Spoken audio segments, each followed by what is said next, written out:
Hi everyone, I'm really sorry I won't be here during your class today, but I do want us to continue working on our literary analysis. So I'm going to go back over what we talked about yesterday with the Masque of the Red Death. We're going to highlight the first and second paragraph, and then what I'm going to have you do is continue text marking your story and beginning to write your observations of Poe's horror tale.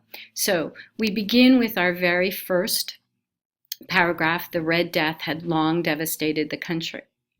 So notice we already see this idea of the Red Death. I'm going to highlight it for you. And again, I'm going to, in this case, what I want to do is underline it because I think this is going to be a fairly important part of my story because it opens the story with the Red Death had long devastated the country. So again, I look at the word devastated and I see that as something that, again, it's a strong word choice. So I'm going to make my diction, my word choice is going to be yellow. No pestilence had ever been so fatal or so hideous. Again, I look at the language, fatal, hideous, and I want to make sure I'm calling out those words. So when I write in my story, I put my key up at the top of the story or wherever I want to put it. I'm going to say that that's diction. And the thing that I notice about this diction is it's not just, I start with the word negative because it's very dark and negative. There's words devastated, fatal, hideous. So it's deadly. So I write small notes up here, or I can write them out in the margin. Because of the way I'm doing this, it would be hard for me to write margin notes, but I will make some comments throughout the course of the paragraph.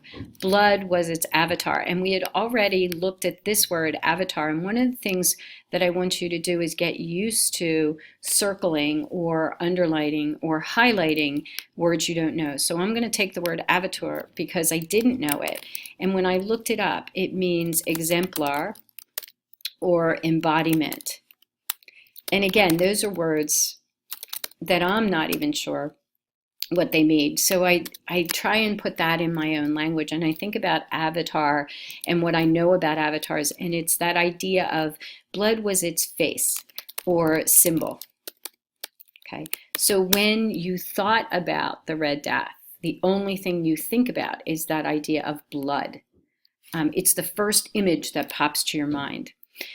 The redness and horror of the blood. So this is both imagery and diction. So I'm going to change the color for imagery to green, but I also have the idea of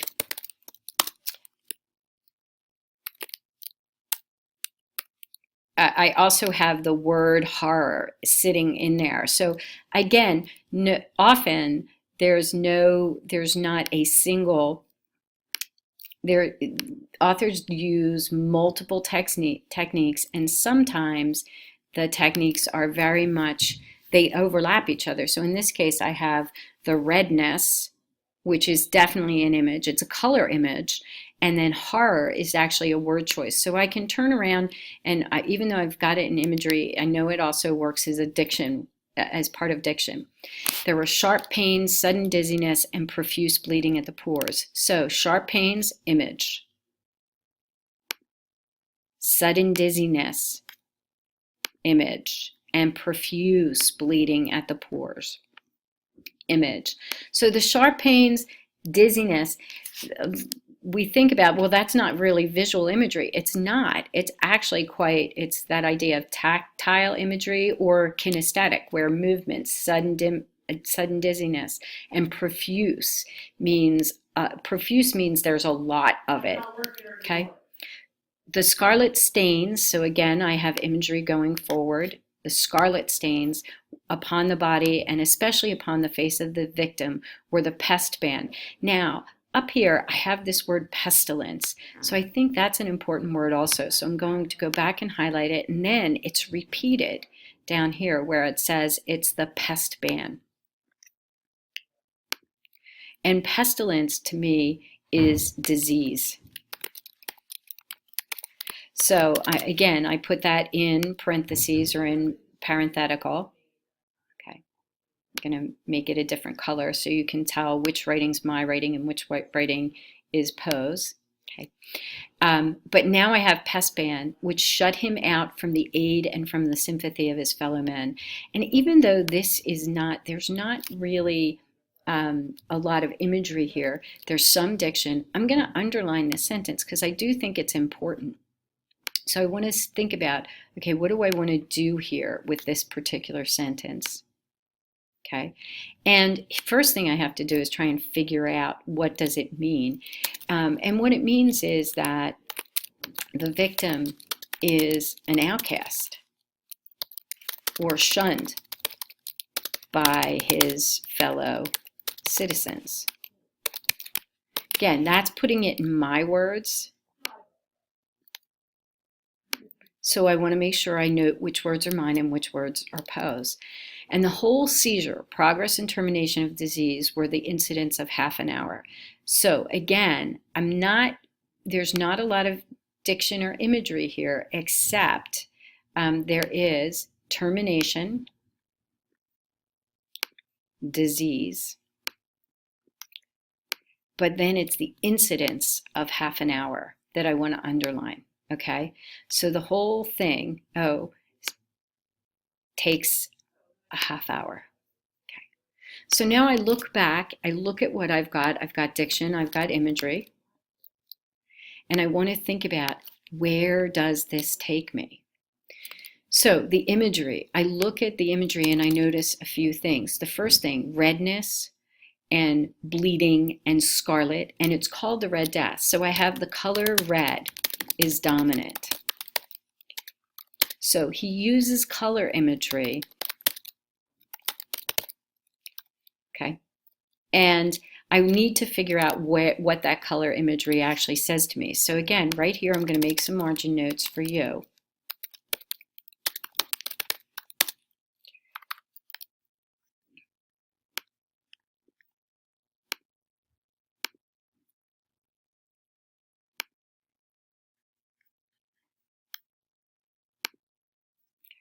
The red imagery really emphasizes, the messiness of this disease. It makes it very, as somebody in my earlier class said, nasty. Okay.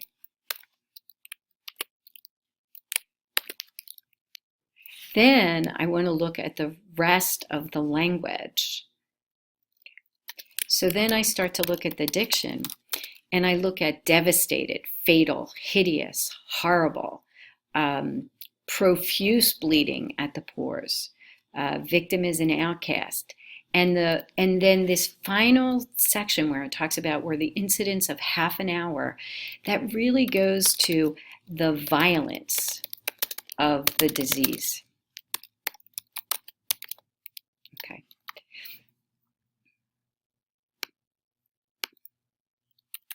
So in the very first section, I have death as a violent, nasty, or grotesque, that was the other word we came up with,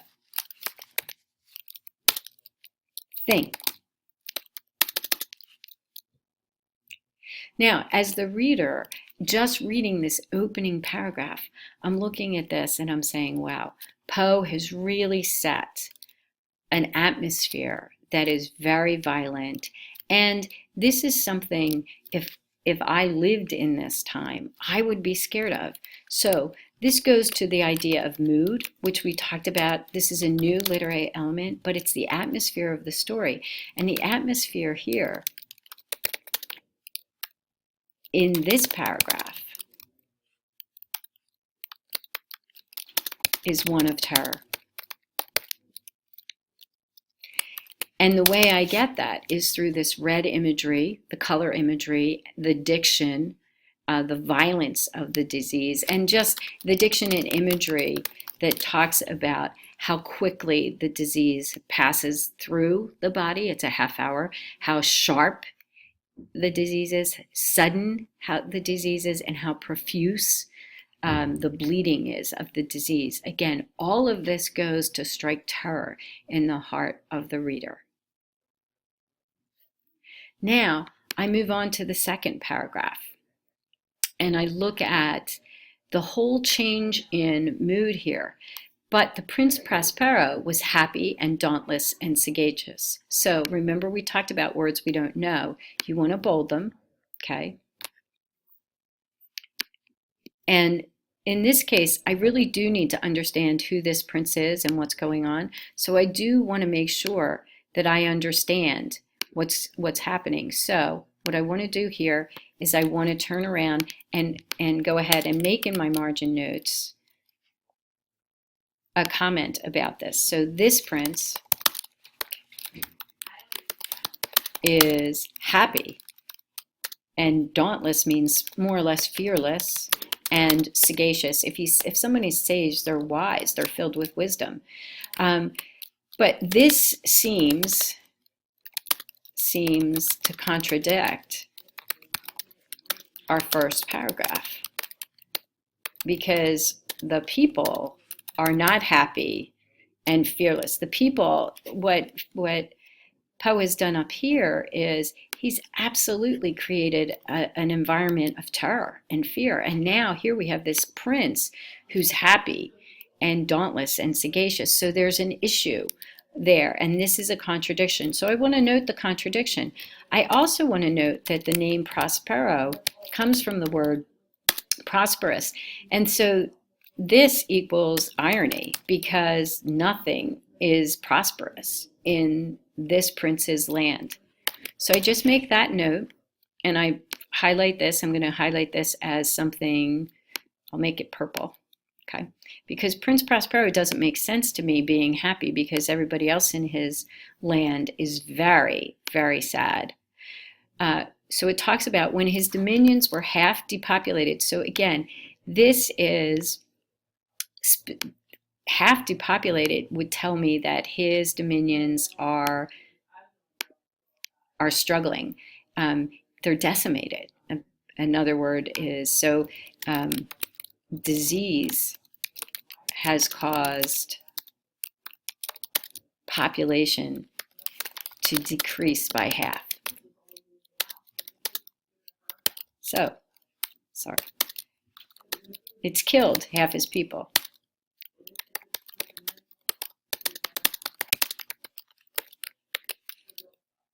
So I go back again. I want to make sure I give you a good sense of where we are. So his disease. So again, there's this idea of the contradiction, because he is happy even when when everybody in his territory, his land, his dominion, which is the place he rules, the lands that he has dominion over, everybody's dying. Now, this goes to his character. He summoned to his presence 1,000 hale and hearty. If you don't know what the word hale means, look it up. Light-hearted friends from among the knights and dames of his court. So, by the way, if you're a knight and a dame, you're sort of a rich friend. You're entitled. And with these, retired to the deep seclusion of one of his castellated abbeys. So again, this goes to the prince's character. So instead of taking care of his people, so this is a character of the prince.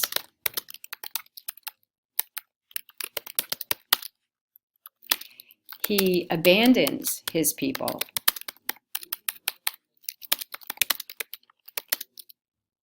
and hides. He locks himself up behind his castle walls. That's essentially what that means. He locks himself up behind his castle walls. This was an extensive and magnificent structure, the creation of the prince's own eccentric yet august taste. August means robust in this case, or overblown taste. A strong and lofty wall girdled it. So I look at extensive and magnificent structure. Again, this is imagery. I look at strong and lofty wall girdling it. Okay. Girdled is an interesting word. But again, it's both imagery and diction. The wall had gates of iron. Okay. So this is all